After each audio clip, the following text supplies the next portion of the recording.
Aldous Huxley, author of Brave New World and brother of Julian Huxley, gave a speech at Berkeley in 1962, shortly before his death.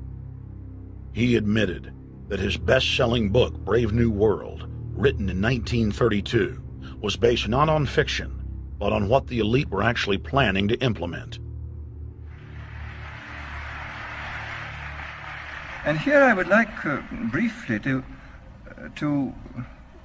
compare the parable of Brave New World with another parable which was put forth more recently in George Orwell's book 1984.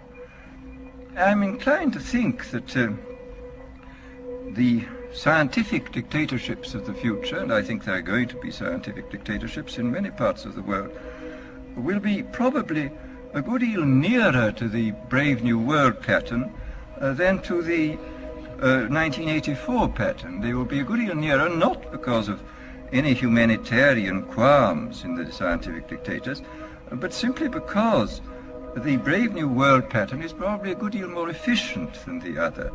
That if you can get people to consent to the state of affairs in which they are living, the state of servitude, the state of being, it seems to me that the nature of the ultimate revolution with which we are now faced is precisely this, that we are in process of developing a whole series of techniques which will enable the controlling oligarchy, who have always existed and presumably always will exist, to get people actually to love their servitude. People can be made to enjoy a state of affairs which, by any decent standard, they ought not to enjoy.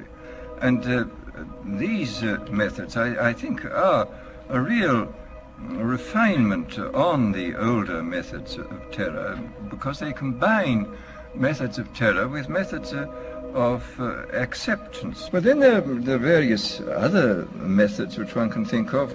There is, for example, the pharmacological method. This was one of the things I talked about in Brave New World. And the result would be that, I mean, you can imagine a euphoric which would make people thoroughly happy even in the most abominable circumstances. I mean, these things are possible.